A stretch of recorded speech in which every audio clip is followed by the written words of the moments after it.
essa moça.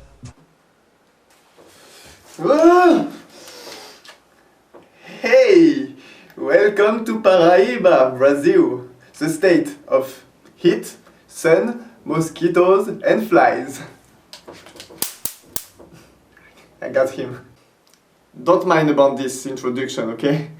And let's get back to what matters, esports. And let's start with the news of this week from ESL, which is actually not really a news. It's just ESL saying that they are about to announce something at the campus party in January 27th. What are they about to announce? No one knows. Even the guys at ESL Brazil that have been working with ESL for years don't know what will happen. Is it going to be a new IEM?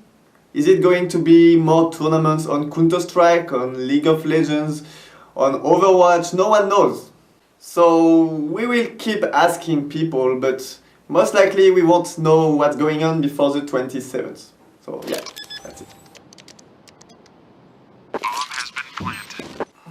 They were this close, this two fingers, for Luminosity to beat Fnatic in the semi-final of the StarLadder Star Series last weekend.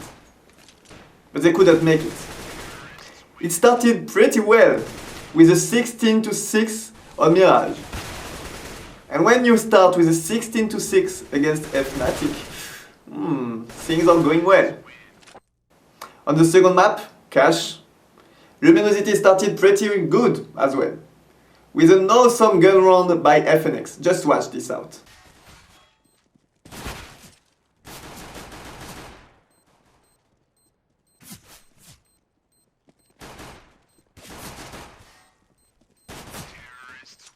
But it wasn't enough. They will lose on Cash, and then they will play on Inferno, which is a very good map for Fnatic.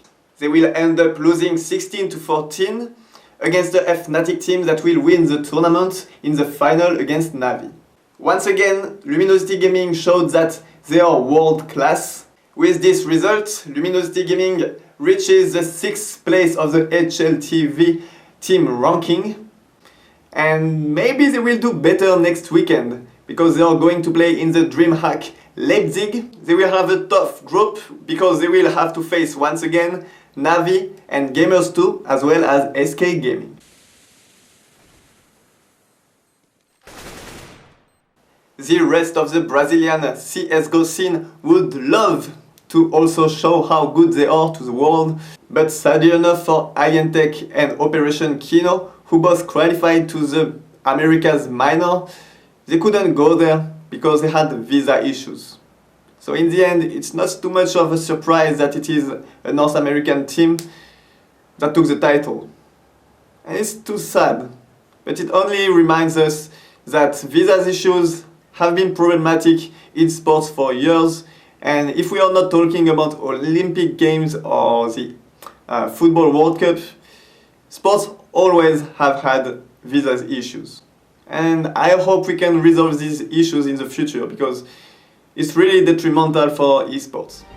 Yeah, too bad.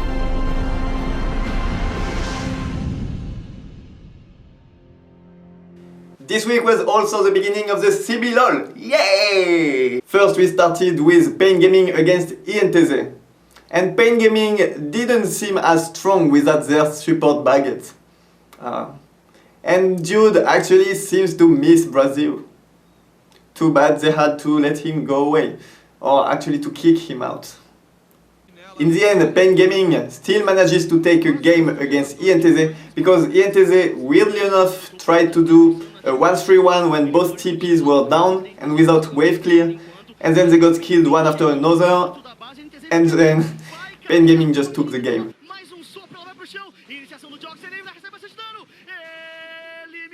foi pra cima e evaporou. Tem mais segundos sequência na jogada. O Revolta tenta sair. O fertilizado. O ultimate do Mago. Foi pra cima, deu Revolta. Pode garantir a eliminação. Tá com pouca vida. Picoca ainda faz a proteção. Sai aos poucos. Neutralizado agora o Tokers. O Revolta com pouquíssima vida. A luta é da PEN. A luta da PEN. Reconheceram muito bem o espaço que tinham no mapa. O Yang não tinha teleporte. O Tokers também não tinha pra chegar. A NTZ vai tentar defender o inibidor. Olha o Revolta com pouca vida. O foco é o Micão. Vai Caetano. Vai segurando. Vai saltando. É neutralizado. Será que sai Ace? É isso mesmo. Then we had CNB against Operation Kino, where CNB showed us once again that in Brazil there is always a way to throw. It only makes games much longer than they should be. It also gives a sentiment of randomness, like we never know who's gonna win. But in the end, isn't that what we love about the CBLoL? That we never know who's gonna throw? Generation X against KD was the same story. One team takes advantage, tries to push it, goes for Baron. So the other team now has the advantage because Baron is so strong and the debuff is really strong. So it's the first Baron throw. And because the other team just won a team fight, so they ran to Baron as well. And there's this throw too.